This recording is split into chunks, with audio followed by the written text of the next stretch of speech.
প্রিয় শিক্ষার্থী, আসসালামু আলাইকুম। আশা করি সবাই ভালো আছো। আমিও ভালো আছি। আজকে আমরা আলোচনা করব চার্ট বা গ্রাফের ব্যবহার।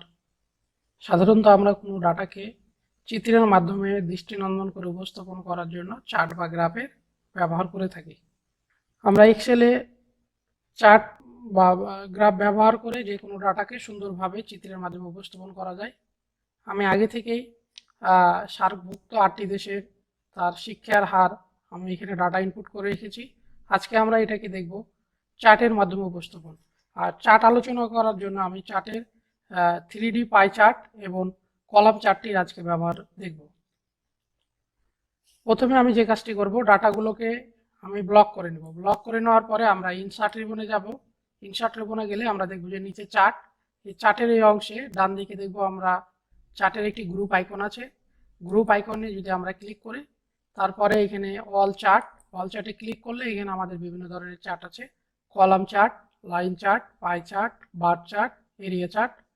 আমরা প্রথমে দেখব পাই চার্ট। পায়ে ক্লিক করলে আমরা এখানে পায়ে 2D আছে, 3D আছে। আমরা 3D পাই চার্ট দেখব। 3D পাই চার্ট দেখার জন্য আমরা এটা সিলেকশন দেওয়ার পরে আমরা ওকে দিলেই আমাদের এরকম একটা চার্টের অপশন আসবে। আমরা এখানে বিভিন্ন ধরনের চার্টের নাম আছে, আমরা এটা দেখলে তারপরে এখানে বিভিন্ন ধরনের ডিজাইন আছে এবং চার্ট ইনসার্ট করার সাথে সাথে আমরা একটা জিনিস দেখব যে উপরে ডিজাইন এবং ফরম্যাট নেমে দুটো রিবন আসে, যেগুলো চার্ট রিলেটেড কাজ। এরপরে আমরা দেখব চার্টের যে ডাটাগুলো আছে সুন্দরভাবে আরো উপস্থাপন করার জন্য সেটি আছে কোথায়, কুইক লেআউট। কুইক লেআউটে গিয়ে আমরা যদি এটা দেখি, এটা আমাদের একটা পার্সেন্টেজ আকারে দেখাচ্ছে, বিভিন্ন নাম্বার আকারে শো করবে। আমরা কোনটা কত পার্সেন্ট সেটাও দেখতে পারবো এবং পার্সেন্টেজ আকারে দেখতে পারবো। আমরা যদি পার্সেন্টেজ আকারে দেখতে চাই 100%-এর কত পার্সেন্ট কে কোন কতগুলো তার শিক্ষার হার, তাহলে সেটা দেখতে পাবো। এবং যদি এটা ছাড়াও আমরা যদি সংখ্যা দেখতে চাই তাহলে সংখ্যাও দেখতে পারবো, কত সংখ্যা। আমরা যে এখানে লেআউট গেলে দেখতে পাবো এখানে সংখ্যা, আর এখানে হলো আমাদের পার্সেন্টেজ। তো আমরা পার্সেন্টেজ আকারে যদি দেখতে চাই তাহলে পার্সেন্টেজে ক্লিক করার পরে আমরা দেখছি আফগানিস্তানের 7%, 100%-এর ভিতরে শ্রীলঙ্কার এগুলো ডাটাগুলোকে আমরা এভাবে ধরে ধরে বাইরে করে দিব। প্রত্যেকটা দেশের ডাটাগুলোকে আমরা এভাবে বাইরে এক একটা করে ধরে বাইরে করে দেবো। তাহলে কি হবে, এগুলো আমাদের আলাদা আলাদাভাবে শো করবে।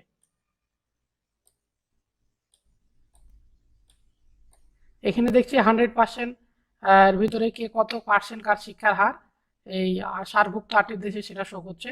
এবার আমরা দেখব এই ডাটাগুলোকে যদি আমরা আরো সুন্দর করতে চাই বা তাহলে আমরা এবার যেটা কাজ করব সেটি হলো, আমরা এটাকে ক্লিক করার পরে আমরা যাব ফরম্যাটে যাওয়ার পরে আমরা এবার টেক্সটে গিয়ে টেক্সটের কালারটা রেড করে দিব। তাহলে এগুলো আমাদের লাল হয়ে গেছে এবং রেটের এখানে আমরা এডিট করে লিখতে পারবো। এখানে যদি আমরা দেখা যাচ্ছে এডুকেশন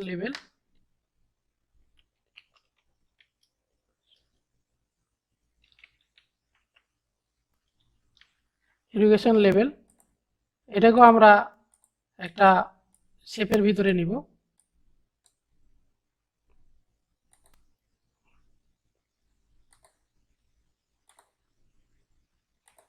শেপের ভিতরে নিলাম। তাহলে আমাদের এরপরে যে কাজটি আছে সেটি হলো, আমরা এবার দেখব ডিজাইন রিবনের পর অ্যাড চার্ট এলিমেন্ট। বিভিন্ন ধরনের এলিমেন্ট অ্যাড করা যায় বা এলিমেন্ট আছে। চার্ট টাইটেল বলতে এডুকেশন লেভেল যেটা লিখলাম। ডাটা লেভেলগুলো কিভাবে আমি দেখতে চাই সেভাবে দেখাবে। তারপর আছে লিজেন্ড বলতে আমাদের যে সারভুক্ত দেশ 8টি দেশগুলো ডাটাগুলো আমরা যদি রাইট সাইড, টপ, লেফট আছে, আমরা রাইট সাইড বা নান করলে শো করবে না, রাইট সাইডে দেখতে চাই রাইট সাইডে, তাহলে এই দেশে এই পাশে আমাদের ডাটাগুলো শো করছে। এরপরে যদি আমি দেখব কলাম চার্ট করার জন্য আমি এখানে বাংলায় কিছু সারভুক্ত 8টি দেশের শিক্ষার হারের ডাটাগুলো ইনপুট করে রেখেছি। এটাকে আমরা ব্লক করার পর বা সিলেকশন করার পরে ইনসার্টের তারপরে আমরা চার্টের গ্রুপ আইকনে অল চার্ট থেকে আমরা কলামের যে কোনো একটা ডিজাইন নিব। এটা যদি আমরা নিই তারপরে আমরা ওকে দিলে আমাদের এখানে কলামের বিভিন্ন ধরনের চার্টগুলো, যে দেশের চার্টগুলো সেটা শো করছে। এখানে আমরা একটু দেখতে পাচ্ছি যে বাংলায় আমাদের ডাটাগুলো ইনপুট করার কারণে এরকম দেখাচ্ছে। আমরা এটাকে বাংলায় লেখার জন্য কনভার্ট করার জন্য যে কাজটি করব, এখানে আমরা ক্লিক করার পরে আমরা হোম রিবনে যাব। হোম রিবনে গিয়ে ফন্টের ড্রপ ডাউন লিস্ট থেকে আমরা এটাকে সুতুনি এমজে করে দেবো। তাহলে এবার দেখছি আমরা এগুলো বাংলায় শো করছে এবং সেম এটাকেও আমরা সুতুনি এমজে করে দিলাম। তাহলে এখানে শিক্ষার হার এবং বিভিন্ন দেশের নাম এগুলো শো করছে। এগুলো কালার চেঞ্জ করে দিতে চাইলে আমরা এটাকে ক্লিক করে ফরম্যাট রিবনে গিয়ে আমাদের টেক্সট কালারগুলো আমরা চেঞ্জ করে দিলাম। আচ্ছা, এবার আমরা যেটা দেখব ডিজাইন থেকে যে অ্যাড এলিমেন্ট চার্ট, এখান থেকে আমরা বিভিন্ন ধরনের লিজেন্ড এইগুলো আমরা রাইট বা কিভাবে আমরা দেখব সবগুলো, এগুলো ডানে বামে বা এখানে চার্টের বিভিন্ন ধরনের স্টাইল আছে, এগুলো আমরা শো করতে পারবো। তো এছাড়াও আমরা যদি চার্টটাকে টাইটেল চেঞ্জ করতে চাই তাহলে এখানে চার্টে গিয়ে টাইটেল চেঞ্জ করতে পারবো। এইভাবে আমরা এটাকে যদি দেখতে চাই তাহলে এটা এইভাবে দেখতে পারবো।